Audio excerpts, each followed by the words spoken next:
Assalamualaikum warahmatullahi wabarakatuh. Kisah Muhammad Al-Fatih, penakluk Konstantinopel. Muhammad Al-Fatih adalah seorang raja atau sultan kerajaan Utsmani yang paling terkenal. Beliau merupakan sultan ketujuh dalam sejarah Bani Utsmaniyah. Al-Fatih adalah gelar yang senantiasa melekat pada namanya karena beliaulah yang mengakhiri atau menaklukkan kerajaan Romawi Timur yang telah berkuasa selama 11 abad. Sultan Muhammad Al-Fatih memerintah selama 30 tahun. Selain menaklukkan Bizantium, beliau juga berhasil menaklukkan wilayah-wilayah Asia, menyatukan kerajaan-kerajaan Anatolia dan wilayah-wilayah Eropa. Dan termasuk jasanya yang paling penting adalah berhasil mengadaptasi manajemen kerajaan Bizantium yang telah matang ke dalam kerajaan Utsmani. Muhammad Al-Fatih dilahirkan pada 27 Rajab 835 Hijriah ataupun 30 Maret 1432 Masehi di kota Erdin, ibu kota Daulah Utsmaniyah saat itu. Beliau adalah putra dari Sultan Murad II yang merupakan raja ke-6 Daulah Utsmaniyah. Sultan Murad II memiliki perhatian yang besar terhadap pendidikan anaknya. Ia menempa buah hatinya agar kelak menjadi seseorang pemimpin yang baik dan tangguh. Perhatian tersebut terlihat dari Muhammad kecil yang telah menyelesaikan hafalan Al-Quran 30 juz, mempelajari hadis-hadis, memahami ilmu fikih, belajar matematika, ilmu falak, dan strategi perang. Selain itu, Muhammad juga mempelajari berbagai bahasa, seperti bahasa Arab, Persia, Latin, dan Yunani. Tak heran, pada usia 21 tahun, Muhammad sangat lancar berbahasa Arab, Turki, Persia, Ibrani, Latin, dan Yunani. Walaupun usianya baru seumur jagung, sang ayah Sultan Murad II mengamanati Sultan Muhammad Al-Fatih memimpin sesuatu daerah dengan bimbingan para ulama. Hal itu dilakukan sang ayah agar anaknya cepat menyadari bahwa dia memiliki tanggung jawab yang besar di kemudian hari. Bimbingan para ulama diharapkan menjadi kompas yang mengarahkan pemikiran anaknya agar sejalan dengan pemahaman Islam yang benar. Sultan Muhammad II diangkat menjadi Khalifah Utsmaniyah pada tanggal 5 Muharram tahun 855 Hijriah bersamaan dengan 7 Februari 1451 Masehi. Program besar yang langsung ia canangkan ketika menjabat sebagai khalifah adalah menaklukkan Konstantinopel.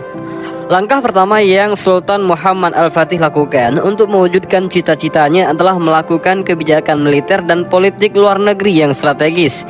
Ia memperbaharui perjanjian dan kesepakatan yang telah terjalin dengan negara-negara tetangga dan sekutu-sekutu militernya.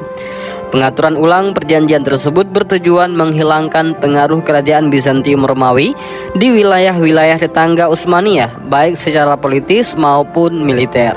Sultan Muhammad II juga menyiapkan lebih dari 4 juta prajurit yang akan mengepung Konstantinopel dari darat.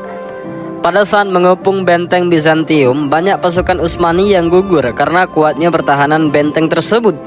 Pengepungan yang berlangsung tidak kurang dari 50 hari itu benar-benar menguji kesabaran pasukan Utsmani, menguras tenaga, pikiran, dan perbekalan mereka. Pertahanan yang tangguh dari kerajaan besar Romawi ini terlihat sejak mula. Sebelum musuh mencapai benteng mereka, Bizantium telah memagari laut mereka dengan rantai yang membentang di semenanjung tanduk emas. Tidak mungkin bisa menyentuh benteng Bizantium kecuali dengan melintasi rantai tersebut. Akhirnya Sultan Muhammad menemukan ide yang ia anggap merupakan satu-satunya cara agar bisa melewati pagar tersebut. Ide ini mirip dengan yang dilakukan oleh para pangeran Kiev yang menyerang Bizantium di abad ke-10. Para pangeran Kiev menarik kapalnya keluar dari Selat Bosporus, mengelilingi Galata, dan meluncurkan kembali di tanduk emas. Akan tetapi pasukan mereka tetap dikalahkan oleh orang-orang Bizantium Romawi. Sultan Muhammad melakukan dengan cara yang lebih cerdik lagi. Ia menggandeng 70 kapal melintasi Galata ke Muara setelah meminyaki batang-batang kayu. Hal itu dilakukan dalam waktu yang sangat singkat, tidak sampai 1 malam. Di pagi hari, Bizantium kaget bukan kepalang. Mereka sama sekali tidak mengira Sultan Muhammad Al-Fatih dan pasukannya menyeberangkan kapal-kapal mereka lewat jalur darat. 70 kapal laut diseberangkan lewat jalur darat yang masih ditumbuhi pohon-pohon besar, menebangi pohon-pohonnya dan menyeberangkan kapal-kapal dalam waktu 1 malam adalah suatu kemustahilan menurut mereka. Akan tetapi itulah yang terjadi. Peperangan dahsyat pun terjadi. Benteng yang tak tersentuh sebagai simbol kekuatan Bizantium itu akhirnya diserang oleh orang-orang yang tidak takut akan kematian. Akhirnya kerajaan besar yang berumur 11 abad itu jatuh ke tangan kaum muslim. Peperangan besar itu mengakibatkan 265.000 pasukan Islam gugur. Tertanggal 20 Jumadil Awal 857 Hijriah bersamaan dengan 29 Mei 1453 Masehi, Sultan Al-Ghazi Muhammad berhasil memasuki kota Konstantinopel. Sejak saat itulah ia dikenal dengan nama Sultan Muhammad Al-Fatih, penakluk Konstantinopel. Saat memasuki Konstantinopel, Sultan Muhammad Al-Fatih turun dari kudanya lalu sujud sebagai tanda syukur kepada Allah. Setelah itu, ia menuju gereja Hagia Sophia dan memerintahkan menggantinya menjadi masjid. Konstantinopel dijadikan sebagai ibu kota, pusat pemerintahan kerajaan Utsmani, dan kota ini diganti namanya menjadi Islambul yang berarti negeri Islam. Lalu akhirnya mengalami perubahan menjadi Istanbul. Selain itu, Sultan Muhammad Al-Fatih juga memerintahkan untuk membangun masjid di makam sahabat yang mulia Abu Ayyub Al-Ansari rahimahumullah, salah seorang sahabat Nabi Muhammad SAW yang wafat saat menyerang Konstantinopel di zaman Khalifah Muawiyah bin Abu Sufyan radhiyallahu an. Setelah itu, rentetan penaklukan strategis dilakukan oleh Sultan Muhammad Al-Fatih. Ia membawa pasukannya menaklukkan Balkan, Yunani, Rumania, Albania, Asia Kecil, dan lain-lain. Bahkan, ia telah mempersiapkan pasukan dan mengatur strategi untuk menaklukkan kerajaan Romawi di Italia. Akan tetapi, kematian telah menghalanginya untuk mewujudkan hal itu. Selain terkenal sebagai jenderal perang dan berhasil memperluas kekuasaan Utsmani melebihi sultan-sultan lainnya, Muhammad Al-Fatih juga dikenal sebagai seorang penyair.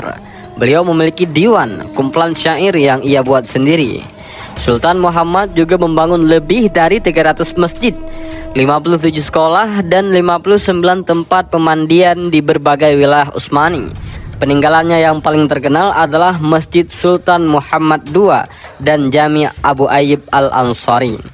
Pada bulan Rabiul Awal tahun 886 Hijriah ataupun 1481 Masehi, Sultan Muhammad Al-Fatih pergi dari Istanbul untuk berjihad.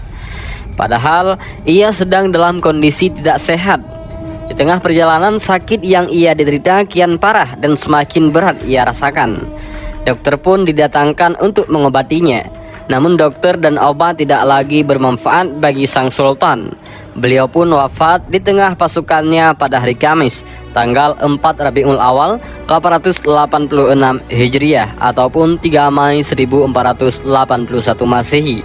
Saat itu Sultan Muhammad berusia 52 tahun dan memerintah selama 31 tahun. Ada yang mengatakan wafatnya Sultan Muhammad Al-Fatih karena diracuni oleh dokter pribadinya, yaitu Ya'qub Basha. Dan itulah wallahu a'lam, kita tidak tahu. Tidak ada keterangan yang bisa dijadikan sandaran kemana Sultan Muhammad II hendak membawa pasukannya. Ada yang mengatakan beliau hendak menuju Italia untuk menaklukkan Roma. Ada juga yang mengatakan menuju Prancis atau Spanyol.